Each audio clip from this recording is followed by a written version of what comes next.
பல்லவனுடைய அம்மா கோமலைய நிலாவே அடிச்சு வீட்டை விட்டு துரத்துற நிலைமை வரத்தான் போகுது. அதுக்கான ப்ரெடிக்ஷனை இந்த வீடியோல பார்க்கலாம் வாங்க. அதாவது வீட்டில் எதுக்காக நடேசன் இப்படி கோவப்பட்டு பேசுறாரு அப்படின்னு தெரியாம தான் நிலா இருந்துகிட்டு இருக்காங்க. நிலாவுக்கு ஒரு சந்தேகம் நடேசன் மேல இருக்கு. இத்தனை வருஷமா தன்னை விட்டு பிரிஞ்சு போன மனைவி வந்ததை சந்தோஷப்படாம அவ ஏன் வந்தா எதுக்காக வந்தான்னு போக போக தெரியும்னு சொல்றாரே, அது என்ன காரணமா இருக்கும்? எதுக்காக இவங்க இந்த வீட்டை விட்டு போனாங்க எதுவுமே தெரியல. நாம அவசரப்பட்டு ஏதாவது தப்பு பண்ணிட்டோமா அப்படின்னு நிலா யோசிச்சுட்டு இருக்காங்க. சோழன் கூட இவர் கூட அந்த மனுஷனால யார் கூடயும் இந்த மனுஷன் வந்துட்டு வாழ மாட்டாரு, இவர் கூட யாராலையும் இருக்க முடியாது, அதான் அவங்களே வீட்டை விட்டு போயிட்டாங்க, திரும்பி வந்தாலும் எப்படியெல்லாம் பேசுறாரு பார்த்தீங்களா அப்படின்னு சோழன் சொல்லிட்டு இருக்காங்க. எல்லாருக்குமே பல்லவனுடைய அம்மா திரும்பி வந்ததுல ஒரு சந்தோஷம் இருக்கு. ஆனா நிலா எதுக்காக கூட்டிட்டு வந்தோம், இவங்க ஏன் இப்படி நடந்துக்கிறாங்க அப்படின்ற சந்தேகம் மட்டும்தான் இருக்கு. அந்த நோக்கத்துல தான் இங்க அவங்க அம்மா கிட்ட பேசவும் செய்யறாங்க, பழகவும் செய்யறாங்க. இவங்க கேட்குற கேள்வியெல்லாம் எல்லாம் வந்துட்டு அங்கே கோமலை கிட்ட கேட்குறாங்க. எதுக்காக போனீங்க, பல்லவன் சின்ன வயசு அந்தப்போ அவனை விட்டுட்டு போகணுன்ற அவசியம் ஏன் வந்துச்சு அப்படின்னு ஏகப்பட்ட கேள்விகளை கேட்குறாங்க. ஆனால் அதுக்கான பதிலை அவங்க சரியாக சொல்லவே இல்லை. நிச்சயமாக நடேசன் சொல்கிறதுல ஏதோ ஒரு பெரிய பிரச்சனை இருக்குது அப்படின்றது நிலாவுக்கு புரியுது. அது மட்டும் இல்லை, அவங்க வீட்டில் இருக்கிற ஒவ்வொரு செகண்டும் இந்த வீட்டை விட்டு எங்கேயாவது அடிக்கடி வெளியே போயிட்டே வராங்க. யாரை போய் பார்க்குறாங்க, எதுக்காக பார்க்குறாங்க, என்ன விஷயமா இருக்கும், இப்படி ஏகப்பட்ட சந்தேகம் நிலாவுக்கு இருக்குது. அது மட்டும் இல்லாமல் நிலா வந்துட்டு இப்போ ஆஃபீஸில் வந்து ஒரு ப்ராஜெக்ட் வந்துட்டு சப்மிட் பண்ணியிருப்பாங்க. அதுவும் இல்லாமல் தன்னுடைய ஃப்ரெண்டுக்காக ஒரு டயக்ராம்லாம் வரைஞ்சி கொடுத்துருப்பாங்க. அது மூலமாக அவங்களுக்கு ஒரு 50,000 பணமும் இங்கே ராகவும் மூலமாக ஒரு 2 லட்ச ரூபா பணமும் அவங்க கைக்கு கிடச்சிருக்கும். இந்த பணத்தை தான் வீட்டில் கொண்டு வந்து வச்சுருப்பாங்க. யாருக்கு கொடுக்கணும், பாண்டியனுக்கு கொடுக்கணும். அவங்க அந்த லீஸ்க்கு எடுத்த கடையை ஓனராக வந்துட்டு ப்ரொமோட் பண்ணுறதுக்காக அந்த பணத்தை வந்துட்டு அரேஞ்ச் பண்ணியிருப்பாங்க. இன்னும் ஒரு 50,000 கிடைச்சா போதும் சோழன் கிட்டே சொல்லிட்டு இருப்பாங்க. சோழனும் அதுதான் சரி, நானும் இதுக்கு ஹெல்ப் பண்ணுறேன்னு சொல்லிட்டு 50,000 பணத்துக்கு வெளியில் ரெடி பண்ணிட்டு இருப்பாரு. இந்த சுச்சுவேஷன்ல வீட்டில் பணம் வச்சிருக்கதை தெரிஞ்சுக்கிட்ட எங்க கோமலை ஏற்கனவே கடன் பிரச்சனையில இருந்ததுனால தன்னுடைய பையன் இங்க இருக்கான் அப்படின்றதுக்காகவும் இங்க வந்த இந்த கோமலை அந்த பணத்தை எடுத்துக்கிட்டு யாருக்கும் தெரியாம வீட்டை விட்டு போகவும் செய்றாங்க. அது மட்டும் இல்லாமல் நிலாவுக்கிட்ட 50,000 பணம் கொடுக்குறேன்னு சொல்லிட்டு இருந்த சேரன் சோழன் வந்து கொஞ்ச நேரத்தில் வீட்டுக்கு வராங்க பணத்தோட. இந்த நிலா அப்படின்னு சொல்லி கொடுக்கவும் செய்ய நிலாவுக்கு ரொம்ப சந்தோஷமா இருக்கு. பாண்டியன், சேரன், பல்லவன் எல்லாருமே இருக்கிற சமயம் நிலா வந்து உள்ளே போய் பணத்தை தேடி பார்த்தா பணத்தை காணும். நான் இங்கே தான் வச்சேன் அப்படின்னு ரொம்ப பதட்டப்படுறாங்க. நான் தான் சொன்னல யாரையும் வீட்டுக்குள்ளே விடக்கூடாதுன்னு, இந்த மாதிரியான ஆளையெல்லாம் வீட்டுக்குள்ளே விட்டால் என்ன ஆகும் அப்படின்னு சொல்ல கொஞ்சம் பொறுமையாக இருக்கீங்களான்னு நடேசனை எங்கள் சேரன் திட்டுறாங்க. உங்கள் கூட எங்கள் அம்மாவால் தான் வாழ முடியல, பல்லவன் அம்மாவது வந்து இருக்காங்களே நாங்கள் சந்தோஷப்பட்டு இருந்தோம், ஆனால் நீங்கள் என்னடானா அவங்களே இந்த வீட்டை விட்டு விரட்டிட்டீங்களே அப்படின்னு சொல்லி இங்கே திட்டவும் செய்கிறாங்க. நான் ஒன்றும் அவளை இந்த வீட்டை விட்டு அனுப்பலடா, ஆரம்பத்தில் அவள் என்ன வேலை செஞ்சாலும் அதே வேலையை தான் இப்போ பார்த்துட்டு இருக்கா, அதானே நான் சொன்னேன் அப்படின்னு சொல்கிறாங்க. என்ன சொல்கிறீங்க அப்படின்னு கேட்க, வந்ததுலேருந்து இந்த வீட்டில் ஓர வஞ்சனை பண்ணுறதும் இங்கே பல்லவனை தனியாக உங்களை தனியாக பிரித்து பேசுகிறதும் இது எல்லாத்தையும் நான் பார்த்துட்டு தாண்டா இருக்கேன் அப்படின்னு சொல்ல, உங்கள் பார்க்குற பார்வையில் தான் அந்த தவறான பார்வை இருக்குது அப்படின்னு அங்கே பல்லவனு சொல்ல, அதை கேட்டுட்டு இங்கே உங்களுக்குள்ள பிரச்சனையை ஏற்படுத்துறது, அண்ணன் தம்பிக்குள்ள பிரச்சனையை ஏற்படுத்தி எப்படியாவது பல்லவனை தனியாக கூட்டிகிட்டு போனால் தான் நினச்சது சாதிச்சுக்கலான்னு தான் அவளுடைய எண்ணம். நான் சொன்ன மாதிரியே தான் அவளே இந்த வீட்டில் நடந்துகிட்டு இருந்தான்னு சொல்ல நிலா அமைதியாக நிற்கிறாங்க. இப்போ பணம் எங்கெங்க போச்சு, அவர் பேசுறதெல்லாம் காதில் எடுத்துக்காதீங்க, அதெல்லாம் தூக்கி போடுங்க அப்படின்னு நிலா கிட்ட சொல்கிறாங்க சோழன். பணம் எங்கே போச்சுன்னு எனக்கு தெரியலை, ஆனால் நிச்சயமாக பணத்தை நம்ம வீட்டில் இருக்க யாருமே எடுத்துருக்கிறதுக்கு வாய்ப்பு இல்லை. அப்போ சந்தேகம் முழுக்க அப்படின்னு சொல்ல, என்ன நீ அப்போ நீங்கள் எங்கள் அம்மா மேலே சந்தேகப்படுறீங்களா அப்படின்னு பல்லவன் கேட்க, ஐயோ இல்லை பல்லவன் அப்படி சொல்ல வரல, ஒருவேளை அவங்க மாற்றி எங்கேயாவது எடுத்து வச்சுருந்துருக்கலாம்ல, பத்திரமா இருக்கணும்னு. சரி நான் உங்களுக்கு ஃபோன் பண்ணுறேன் அப்படின்னு கால் பண்ணுறாங்க. அவங்க கால் அட்டன் பண்ணவே இல்லை. உடனே நிலாவுக்கு கொஞ்சம் பதட்டமாகவும் போயிடுது. நான் பாண்டியனுக்காக அந்த பணத்தை கொடுக்கணும்னு நான் ரெடி பண்ண பணம், இப்போ அந்த பணத்தை காணுன்னதும் மனசுக்கு ரொம்ப சங்கடமாக இருக்குன்னு சொல்ல நடேசன் கொஞ்சம் நேரத்தில் வெளியே கிளம்பி போகிறாங்க. போயிட்டு திரும்பி வந்தாலும் அவரால் கண்டுபிடிக்க முடியல, பணமும் எங்கே இருக்குன்னு தெரியல. கொஞ்ச நேரத்தில் கோமலையும் திரும்பி வராங்க. வீட்டுக்கு வந்த கோமலை பணத்தை எடுத்து கொடுக்குறாங்க. கேட்டதுமே இந்தாம்மா உன்னோட பணம் நான் தான் எடுத்து பத்திரமா வச்சிருந்தேன் அப்படின்னு சொல்லி கொடுக்கவும் செய்கிறாங்க. என்ன இது முதல்ல எடுத்துகிட்டு போனாங்க, இப்போ எங்கேருந்து கொடுத்தாங்கன்னு நான் தாம்மா பத்திரமா இருக்கட்டும்னு இங்கே எடுத்து வச்சேன் அப்படின்னு சொல்ல, இதை கேட்டுட்டு நிலா சாரிங்க அப்படின்னு சொல்ல, என்னம்மா நான் எடுத்துட்டு இந்த வீட்டை விட்டு ஓடிட்டேன்னு ஏதாவது நினச்சிட்டு இருந்தியா அப்படின்னு சொல்லிட்டு கேட்குறாங்க. சச்சா அதெல்லாம் எதுவும் இல்லைன்னு சொல்லும்போது பல்லவனும் சாரின்னு எல்லாரும் வந்துட்டு அங்கே கோமலை கிட்ட மன்னிப்பு கேட்க, இவ அடுத்த பிளான் என்ன வச்சிருக்கானே தெரியல, நான் சொன்னால் இந்த வீட்டில் என் பசங்களும் கேட்கறதில்ல அப்படின்னு தான் நடேசன் யோசனையில் வெளியே உட்காந்துருக்காங்க. அடுத்த நாள் இந்த லீஸ்க்கான பணத்தை கொடுத்தா பாண்டியன் அதை வாங்கிக்கவும் செய்கிறாங்க, ரொம்ப சந்தோஷப்படவும் செய்கிறாங்க. இதுக்கு இடையில தான் இங்கே நிலா வந்து அடுத்த நாள் காலையிலையும் அவங்க முகம் சரியில்லை, அவங்க கிளம்பி போகிற இடமும் சரியில்லை, அடிக்கடி வீட்டிலேருந்து கிளம்பி போயிட்டே இருக்காங்க. அப்படின்றத கவனிச்ச நிலா இன்றைக்கி ஆஃபீஸ்க்கு போகாமல் அவங்கள தான் ஃபாலோ பண்ணி போகவும் செய்கிறாங்க. அப்படி அந்த லேடியை ஃபாலோ பண்ணி போகும்போது தான் பெரிய அதிர்ச்சியை நிலாவுக்கு காத்திருக்கு. அவங்க எப்போதுமே அந்த வீட்டில் இருந்த ஒரு ஆள் கூட பேசி சண்டை போட்டுட்டு இருப்பாங்களே, அவரை தான் போய் மீட் பண்ணவும் செய்கிறாங்க. ஏயா அந்த வீட்டில் இருக்க பணத்தை எடுத்துகிட்டு வந்து நான் கடனை அடைச்சிடலான் தான் நினச்சேன், என்ன பண்ணுறது, நமக்கு அந்த பணத்தை விட பல்லவன்லாம் முக்கியமாக இருக்கான்னு சொல்ல, அவனை அழைச்சிட்டு வந்து நீ என்ன பண்ண போகிறேன்னு அவரும் கேட்க, ஏயா அவனை வச்சுதான்யா நான் பெரிய ஒரு பிளானே போட்டிருக்கேன் அப்படின்னு கோமலை சொல்கிறாங்க. என்ன பிளான் அப்படின்னு சொல்லி கேட்க, என்னையா மறந்து போச்சா, அவனை கொலை பண்ண சொல்லி நம்மக்கிட்ட கொடுத்து அனுப்பிச்சாங்களே ஒரு பெரிய மனுஷன், அவன் நம்பர் இன்னமும் என்கிட்ட தான் இருக்குது, அந்த ஆளுக்கிட்ட பேசினா போதாதா, அந்த ஆளுக்கிட்ட இந்த பணத்தை பிடிங்கெல்லாம் நீ அனுப்பின பையன் என்கிட்ட தான் இருக்கான், அவனை இப்போவே உன் குடும்பத்தில் கொண்டு வந்து வச்சு குழப்பத்தை ஏற்படுத்த என்னால் முடியும், என்ன நீ பணத்தை கொடுத்தா உனக்கு நல்லது அப்படின்னு சொல்லி மிரட்ட போகிறேன் அப்படின்னு சொல்ல, 2 லட்சம் பணம் இதுக்கு, நம்ம கேட்கும் போதெல்லாம் பணம் நம்ம கைக்கு வந்துக்கிட்டே இருக்கும் அப்படின்னு சொல்கிறாங்க கோமலை அந்த ஆளுகிட்ட பேசிகிட்டு இருக்கதை கேட்டதுமே நிலாவுக்கு பெரிய அதிர்ச்சியாக இருக்குது. அப்போ பல்லவன் அப்படின்ற மாதிரி அதிர்ந்து போக, இங்கே நிலா வந்துட்டு சடனாக அந்த வண்டியை வந்துட்டு அதிர்ச்சியில் வந்துட்டு விட்டுறாங்க, கீழே விழுந்துடுது. அந்த சத்தம் கேட்டதில் பின்னாடி அந்த கோமலையும் அந்த ஆளை திரும்பி பார்த்த உடனே நிலாவை பார்த்து இன்னும் பேரதிர்ச்சி ஆகிறாங்க. நிலா கோவத்தோட பக்கத்தில் போகவும் செய்கிறாங்க. பக்கத்தில் போன இங்கே நிலா அவங்கள வந்துட்டு பிடிச்சி கேள்வி கேட்கவும் செய்ய, என்னம்மா நீ, நான் ஏதோ பேசிகிட்டு இருந்தேன், அதை நீ தப்பாக புரிஞ்சுக்கிட்டு என்கிட்ட வந்து இப்படி கோவப்பட்டு பேசுகிறேன் அப்படின்னு சொல்ல, அதுக்கு நிலா வந்துட்டு பதில் பேச முடியாமல், இப்போ நீங்கள் உண்மையை சொல்ல போகிறீங்களா இல்லை நான் போலீஸ்க்கு கால் பண்ணுவேன் அப்படின்னு மிரட்ட, அதுக்குள்ளே சோழன் வந்துடுறாங்க. நிலா ஆஃபீஸ்க்கு போகலை அப்படின்றத தெரிஞ்சுக்கிட்டு, நிலாவை பார்க்க ஆஃபீஸ் போயிருப்பாங்க, அவங்க ஆஃபீஸ் வரலன்னு தெரிஞ்சுக்கிட்டு தேடி பார்க்கும்போது அவங்க இந்த இடத்துல பேசிக்கிட்டு இருக்கிறத தெரியுது. வண்டியை நிறுத்திட்டு வந்து பார்த்தா இவங்களுக்குள்ள பிரச்சனை போயிட்டுருக்க தெரியுது. என்னாச்சுங்க அப்படின்னு சோழன் வந்து நிலாட்ட கேட்குறாங்க. நிலாவும் ஒன்றும் இல்லை, அது வந்து அப்படின்னு சொல்ல வரும்போது, உன் பொண்டாட்டி என்னை சந்தேகப்பட்டு பேசுகிறாப்பா, நானும் உனக்கு ஒரு அம்மா மாதிரி தானே, நான் யார்கிட்ட பேசிக்கிட்டு இருந்தேன், என்ன என் பின்னாடியே ஃபாலோ பண்ணி வந்து நான் எங்கே போகிறேன் என்ன பண்ணுறேன் யார்கிட்ட பேசுகிறேன்னு எல்லாத்தையும் இப்படி மோப்பம் எடுக்கிறான் அப்படின்ற மாதிரி சொல்ல, இல்லை சோழன் இவங்க போய் சொல்கிறாங்க, போலீஸ்க்கு இப்போ நீங்கள் கால் பண்ணுறீங்களா இல்லை நான் கால் பண்ணவா அப்படின்னு எல்லா கோபமாக பேச, என்னாச்சுங்க, பல்லவனுடைய அம்மாவை போலீஸில் பிடிச்சு கொடுக்குற அளவுக்கு அவங்க என்ன பண்ணாங்க, பணம் கூட தான் வீட்டில் தானே இருந்துச்சு அப்படின்னு சொல்ல, பண விஷயமா இருந்தால் கூட நான் விட்டுடுவேன், ஆனால் அதை விட பெரிய விஷயமா இருக்கும்போது எப்படி என்னால் விட முடியும் அப்படின்னு சொல்கிறாங்க. நிலா வந்துட்டு இப்படி சொன்னதையுமே சோழனுக்கு ஒன்றுமே புரியலை. என்னங்க நீங்கள் என்னென்னமோ பேசிக்கிட்டு இருக்கீங்க அப்படின்னு நிலா கிட்ட சோழன் கேட்குறாங்க.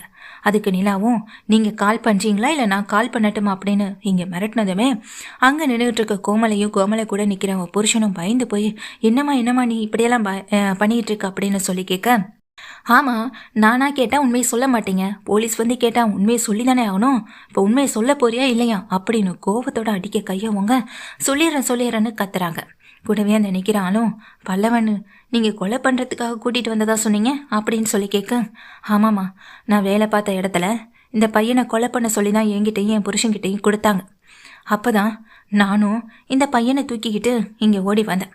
வர்ற வழியில் எங்களுக்குள்ள ஒரு விஷயம் இங்கே தோணிச்சு, இந்த பையனை வச்சு நம்ம பொழைச்சிக்கலாமே அப்படின்னு நினச்சிதான் இந்த பையனை கூட்டிகிட்டு ஓடி வந்தோம். ஆனால் அவங்களுடைய ஆளுங்க எங்களை துரத்த ஆரம்பிச்சிட்டாங்க, என்னன்னு தெரியல, நாங்கள் போட்ட திட்டம் எதுவும் தெரிஞ்சடிச்சோன்னு தெரியல, துரத்த ஆரம்பிக்கும் போதான் வேற வழி இல்லாமல் இதோ உங்கள் அப்பா கிட்ட நான் சிக்கிக்கிட்டேன்னு சோழனை பார்த்து சொல்கிறாங்க. அவர் தான் என்னை காப்பாற்றி வீட்டுக்கு கூட்டிகிட்டு வரவும் செஞ்சார். கொஞ்ச நாள் பல்லவன் இங்கே இருக்கட்டும், அதுக்கப்புறமா வந்து கூட்டிகிட்டு போகலான்னு நினச்சிதான் அவனை அங்கே விட்டுட்டு வரவும் செஞ்சேன்.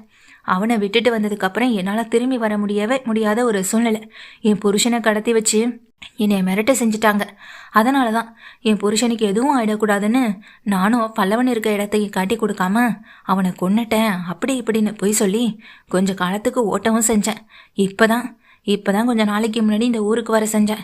எப்படியாவது நடேசன் குடும்பத்தை கண்டுபிடிச்சு பல்லவனை கூட்டிட்டு வந்தணும்னு நினைச்சேன் அப்படின்னு சொல்ல, பல்லவனை எதுக்கு திரும்ப கொலை பண்றதுக்கா? பல்லவனை கொலை பண்ண சொல்லி உன்கிட்ட கொடுத்த அந்த ஆள் நம்பர் இருக்கிறதா இப்ப பேசிட்டு இருந்தியே, அந்த ஆளோட நம்பரை என்கிட்ட கொடு அப்படின்னு நிலா கேட்குறாங்க. நிலா கேட்டதும், இல்லைம்மா அது வந்துன்னு சொல்ல இப்போ கொடுக்க போறியா இல்லை ஒரு பையனை கொலை பண்ணுறதுக்கு திரும்ப பிளான் பண்ணிட்டு இருக்கேன்னு சொல்லி மொத்தமாக அவங்க எல்லாரையும் போலீஸ் ஸ்டேஷனில் பிடிச்சு உள்ளே வைக்கவா அப்படின்னு கேட்க, என்னங்க இது, நம்ம பல்லவனுடைய அம்மா நினச்சா இதுக்காக தான் அந்த மனுஷன் இவ வீட்டுக்குள்ளே வந்தால் எதுவுமே ஆகாதுன்னு சொல்லிட்டு இருந்தாரா அப்படின்னு இங்கே கேட்டுட்டு இருக்காங்க. ஆமாம், இந்த விஷயம் எங்கள் அப்பாவுக்கு தெரியுமா என்ன அப்படின்னு சோழன் கேட்க, உங்கள் அப்பாவுக்கு அந்த விஷயம்லாம் தெரியாது. அந்த வீட்டை விட்டு நான் வெளியே வரும்போது உங்கள் அம்மாவோட தாலி செயினை நான் எடுத்துகிட்டு வந்துட்டேன். செலவுக்கு என்ன பண்ணுறது, அதான் அவருக்கு என் மேலே கோவம் அப்படின்னு சொல்கிறாங்க. இதை கேட்ட உடனேயே இங்கே சோழனும் அதிர்ந்து போக நிலாவும் அதிர்ந்து போக, நம்பரை கொடுக்க போறியா இல்லையான்னு சொல்லிட்டு கழுத்தை பிடிச்ச மாதிரி நிலா நிற்க, இருமா கொடுக்குறேன்னு சொல்லிட்டு உடனே அந்த நம்பர் எடுத்து கொடுக்குறாங்க. இதான் அந்த ஐயாவுடைய நம்பர். இந்த ஐயா தான் இங்கே பல்லவனை கொலை பண்ண சொல்லி கொடுத்ததுன்னு சொல்ல, எதுக்காக பல்லவனை கொலை பண்ண சொன்னாங்க அப்படின்னு கேட்க, அவருக்கு வேற பொம்பளையோட தொடர்பு இருந்தது. அந்த தொடர்பில் பிறந்த பையன் தான் இந்த பையன். அந்த பையனை கொலை பண்ண சொல்லி கொடுக்கவும் செஞ்சாரு. ஏன்னா அந்த குடும்பத்தில் இருக்க யாருக்கும் உண்மை தெரியக்கூடாதுன்றதுக்காக தான் அந்த அம்மாவை அப்பவே கொலை பண்ணிட்டாரு. இந்த பையன் மட்டும்தான் மிஞ்சினது, அதான் அப்படின்னு சொல்கிறாங்க. இதை கேட்டதும் நிலாவும் அதிர்ந்து போய் தான் நிற்கிறாங்க. இந்த நீங்கள் இந்த நம்பரை போடுங்க முதல்ல அப்படின்னு நிலா கிட்ட சோழன்னு சொல்ல, நிலாவும் அந்த நம்பரை தன்னுடைய ஃபோனில் டைப் பண்ணுறாங்க. டைப் பண்ணால் வர்ற நம்பரை வேறு யாரோடதும் இல்லை, பல வருஷமாக ஒரே நம்பரை யூஸ் பண்ணிக்கிட்டு இருக்க தன்னுடைய அப்பா நம்பர் தான். இதை தெரிஞ்ச நிலா இன்னும் பேரதிர்ச்சி ஆகுறாங்க. உடனே ரொம்ப கோவத்துடன் இங்கே தரன்னு அந்த கோமலை இழுத்துக்கிட்டு போக, என்னங்க என்ன பண்ணுறீங்க அப்படின்னு நிலா கேட்குறாங்க. சோழன் கேட்குறாங்க. ஆனால் நிலா பதில் சொல்லவே இல்லை. வண்டியில் வச்சு கூட்டிக்கிட்டு நேராக வீட்டுக்கு போயிடுறாங்க. வீட்டுக்கு போனதுக்கு பிறகு நடேசன் முன்னாடி கொண்டு போய் நிறுத்தேன். அப்போ நடேசன் வந்துட்டு, என்னம்மா அடுத்து ஏதாவது புது பிரச்சனையை கொண்டு வந்திருக்கீங்களா? ஏற்கனவே இவ இந்த வீட்டில் பண்ணுற அலப்பறை பார்த்தாதுன்னு நீங்களும் கூட சேர்ந்துக்கிட்டு என்னென்னலாம் பண்ணிட்டுருக்கீங்க. இவளை ஏன் இந்த வீட்டுக்குள்ளே கொண்டு வந்தீங்கன்னு யோசிக்கிற நாள் வரும்னு சொன்னல, நிச்சயமாக அதுக்கான நாள் வரத்தான் போகுது அப்படின்னு நடேசன் ஒரு பக்கம் வேகமாக சத்தம் போனேன். நிலா வந்துட்டு உள்ளே இருக்க அவங்க பெட்டி படுக்க எல்லாத்தையும் தூக்கி வெளியே வீச, அண்ணி என்னென்னாச்சு, எதுக்காக நீ எங்கள் அம்மாவை இப்படி வெளியே தள்ளுறீங்க அப்படின்னு கேட்க, பல்லவா வாயை மூடு அப்படின்னு சொல்கிறாங்க நிலா. அண்ணி அப்படின்னு சொல்ல வரும்போது, சேரனு என்னப்பா என்ன விஷயம் என்ன நடந்துச்சு அப்படின்னு கேட்க, அண்ணா நாம் எல்லாரும் நினச்சிட்டு இருக்க மாதிரி இந்த அம்மா ஒன்றும் நம்ம அப்பாவோடைய பொண்டாட்டியும் கிடையாது, நம்ம பல்லவனுடைய அம்மாவும் கிடையாது அப்படின்னு சொல்கிறாங்க. என்னடா சொல்கிறேன் அப்படின்னு கேட்க, ஆமாப்பா ஆமாண்ணே, இங்கே இவங்களுக்கு பல்லவன் பையனே கிடையாதுன்னு சொல்ல, இது என்ன புது கதையாக இருக்குன்னு நடேசன் பார்க்குறாங்க. இவர் என்ன காரணத்துக்காக கோபப்பட்டு இந்த அம்மா இந்த வீட்டுக்குள்ளே வர வேண்டாம்னு சொன்னாரோ தெரியலை. ஆனால் அதுலேயும் ஒரு நல்ல விஷயம் என்ன நடந்திருக்குன்னா, நிலா இன்னைக்கு இவங்களை பின்னாடியே போய் என்ன ஏதுன்னு பார்த்துக்கணும்னு தெரிஞ்சுக்கணும்னு போனதுனால தான் இந்த அம்மா பண்ண லீலைகள் எல்லாமே இன்னைக்கு தெரிய வந்திருக்கு அப்படின்னு சொல்கிறாங்க. அப்போ என்னுடைய அம்மா அந்த ஃபோட்டோவில் என்னை தூக்கி வச்சிருந்தது அது எல்லாமே உண்மைதான் பல்லவா, தூக்கி வச்சிருந்ததுனால மட்டும் அவங்க அம்மா வாயிட முடியாதுல்ல அப்படின்னு சொல்ல, இவர் தானே நீ சொன்னார் அவங்க என்னுடைய அம்மான்னு சொல்லும்போதும், ஆமாம் அவங்க உன்னோட அம்மா கிடையாது, உன்னை கொலை பண்ணுறதுக்காக தூக்கிட்டு வந்தவங்கன்னு சொல்லும்போது பல்லவனை இதை கேட்டு அதிர்ந்து போகிறாங்க. நிலா சொன்ன கேட்டதும் நடேசனுக்கும் பெரிய அதிர்ச்சியாக இருக்கு. அப்போ இவருன்னு சொல்லும்போது, இவர் உன் அப்பா கிடையாது அப்படின்னு சொல்ல பல்லவன் இடிஞ்சு போய் உட்காந்துடுறாங்க. அண்ணன்னு சொல்லிட்டு அழுகவும் செய்கிறாங்க.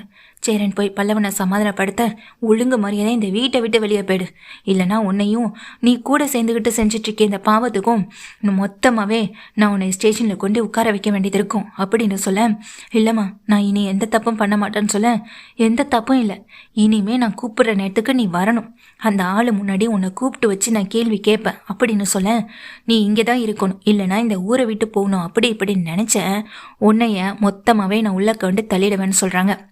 உடனே பல்லவன் அம்மாவும் அந்த இடத்துல இருந்து பேக் எடுத்துட்டு கிளம்பி வீட்டை விட்டு வெளியே போகவும் செய்கிறாங்க. இப்போது பல்லவன் கேட்குறாங்க, அண்ணி அவங்க என் அம்மா இல்லைன்னா அப்போ என் அம்மா யாரு அப்படின்னு சொல்லி கேட்க, உனக்கு அம்மா இல்லை பல்லவா, உங்கள் அம்மா இறந்துட்டாங்க, உங்கள் அம்மா இறந்துட்டாங்கன்னு சொல்கிறத விட உங்கள் அம்மாவை கொன்னுட்டாங்க அப்படின்னு நிலா கலங்கியபடி சொல்ல, என்னம்மா சொல்கிற அப்படின்னு நடேசன் கேட்க, நடந்த விஷயம் எல்லாத்தையும் ஒன்று விடாமல் சோழன் எல்லார்கிட்டையும் சொல்கிறாங்க. பல்லவன் நாம் நினைக்கிற மாதிரி யாரோ ஒருத்தவங்க பையன் கிடையாது, நிலாவுடைய தம்பி தான். நிலாவுடைய அப்பாவுக்கு இன்னொரு லேடி கூட தொடர்பு இருந்தது மூலமாக பிறந்த குழந்தை தான் இந்த பல்லவன். பல்லவனையும் அவங்க அம்மாவையும் கொலை பண்ண சொல்லி ஆட்களை ஏற்பாடு பண்ணியிருந்த போது அவங்க அம்மா இறந்த போக பல்லவனை கொலை பண்ணுறதுக்கு இதோ இந்த அம்மா கிட்ட கொடுத்து அனுப்பியிருக்காங்க. வீட்டில் வேலை பார்த்த வேலைக்காரியாச்சே, நம்பிக்கையானவளாச்சேன்னு கொடுத்து அனுப்பியிருக்காங்க. ஆனால் இவ பணத்துக்காக இவனை கொலை பண்ணாமல் கடைசியில் உங்ககிட்ட வந்து சிக்கி இன்னைக்கு நம்ம வீட்டில் இருக்கான் அப்படின்னு சொல்ல, என் அப்பா இப்படிப்பட்ட துரோகத்தை உன் அம்மாவுக்கு பண்ணுவான்னு நான் நினச்சி கூட பார்க்கல. அதுக்கான தண்டனை அவருக்கு கிடைச்ச ஆகணும்ல பல்லவா அப்படின்னு சொல்ல, அண்ணி அப்படிங்கிறாங்க. என்னடா அண்ணி, இனிமே நிலா உன்னுடைய அக்கா அப்படின்னு சொல்லிட்டு சோழன்னு சொல்ல, இதை கேட்டு பல்லவன் அதிர்ந்து போய் அப்படியே உட்கார்ந்துருக்காங்க. இல்லடா பல்லவா, உன்னால என்னை அக்காவாவும் ஏற்றுக்க முடியாது, அண்ணியாவும் என்னை ஏற்றுக்க முடியாது. ஏன்னா உன் அம்மாவை கொலை பண்ணது ஏன் அப்பாவாச்சே. அவர் உனக்கும் அப்பாவா இருக்கலாம். ஆனால் அந்த கேடுகட்ட மனுஷனை உள்ள தள்ள வேண்டியது இனி என்னோட பொறுப்பு அப்படின்னு சொல்கிறாங்க. நிலாவுடைய இந்த விஷயத்தை கேட்டதும் வீட்டில் அத்தனை பேரும் வந்து போக, இனி என்னென்ன பிரச்சனைகள் எல்லாம் வரப்போகுதோ தெரியலையே. இன்னைக்கு தெரிஞ்சு நிலாவுடைய தம்பி பல்லவனாக இருக்கான். நாளைக்கு நம்ம சேரன் அண்ணனும் இங்கே அண்ணன்னு தம்பின்னு எல்லாமே உறவாந்துட்டாங்க. கடைசி என்னையும் அந்த சுச்சுவேஷனில் கொண்டு வராமல் இருந்தா சரி அப்படின்னு நினச்சிக்கிட்டு தான் இருக்காங்க எங்கள் சோழனும். அங்கே நின்றுகிட்டு இருக்க நடேசனுக்கும் பெரிய அதிர்ச்சியாக இருக்குது. அப்போது வீட்டில் இருக்க எல்லாரும் இவரை கேலி பண்ணி கிண்டல் பண்ணி நக்கல் பண்ணி அசிங்கப்படுத்துனீங்க. இவருக்கும் என் அப்பாவுக்கும் எம்பிட்டு வித்தியாசம் இருக்குது தெரியுமா அப்படின்னு நல்லா சொல்கிறாங்க. 3 பேருமே நீங்கள் எல்லாமே இவரை புரிஞ்சுக்கிட்டு அப்பாவாவா இவரை மரியாதை கொடுத்துனீங்கன்னா நிச்சயமாக அவர் எப்படியெல்லாம் உங்களை பார்த்து தெரியுமா. எங்கள் அப்பா ஒரு உயிரை கொலை பண்ண நினச்சாரு. ஆனால் உங்கள் அப்பா செய்யாத தப்புக்கு எங்கள் பழி ஏற்றுக்கிட்டு வாழ்ந்துட்டுருக்காரு. இதுதான் அவருக்கும் உங்கள் அப்பாவுக்கு இருக்க வித்தியாசம் அப்படின்னு சொல்லிட்டு நிலா சொல்ல, அத்தனை பேரும் நடேசன் கிட்ட மன்னிப்பு கேட்குறது மட்டும் இல்லாமல் நடேசன் பல்லவனை போய் பார்த்து பேசுகிறாங்க. டேய் பல்லவா, எப்போதுமே நீ என்னுடைய மகன் தாண்டா. உன்னைய நான் என்னைக்கும் யாருக்கும் விட்டு கொடுத்ததில்ல. உங்கள் பேரில் கூட ஒற்றுமை இருக்கணுன்றதுக்காக தான் உன்னோட பேரையை மாற்றி நான் பல்லவனு பேர் வச்சேன் அப்படின்னு சொல்ல, பல்லவன் முறையாக நடேசனை வந்துட்டு கட்டி பிடிச்சி கண்கலங்கி அழுகவும் செய்கிறாங்க. என்னை மன்னிச்சிருங்க அப்படின்னு எங்கள் காலில் விழுந்து அழுகவும் செய்கிறாங்க. இப்போ 4 பசங்களுமே எங்கள் நடேசன் கூட ஒன்று சேர்ந்துட்டாங்க நிலாவால். நிலாவுக்கு இப்போ இருக்க ஒரே கோவம் தான் அப்பாவுக்கு சரியான போலீஸ் தண்டனையை வாங்கி கொடுக்கணும். அவர் கம்பி எண்ணணும், செஞ்ச தப்புக்கான தண்டனை அவருக்கு கிடைச்சி ஆகணும் அப்படின்ற ஒரு எண்ணம் மட்டும்தான் எங்கள் நிலாவுக்குள்ளே ஓடிட்டு இருக்கவும் செய்யுது. அதை சோழன் புரிஞ்சுக்கிட்டு ரொம்ப சோகமாக தான் அப்பாவை கட்டி பிடிச்ச மாதிரி நிலாவையே பார்த்துட்டு இருக்கவும் செய்கிறாங்க. நிலாவுடைய வாழ்க்கைக்கு பின்னாடியும் பல்லவனுடைய வாழ்க்கைக்கு பின்னாடியும் இந்த கோமலையால் நடந்த விஷயங்கள் இந்த மாதிரி போகணுச்சுன்னா நல்லா இருக்கும்னு நினைக்கிறவங்க இந்த வீடியோவுக்கு ஒரு லைக் பண்ணி உங்கள் ஆதரவை தெரிவிங்க.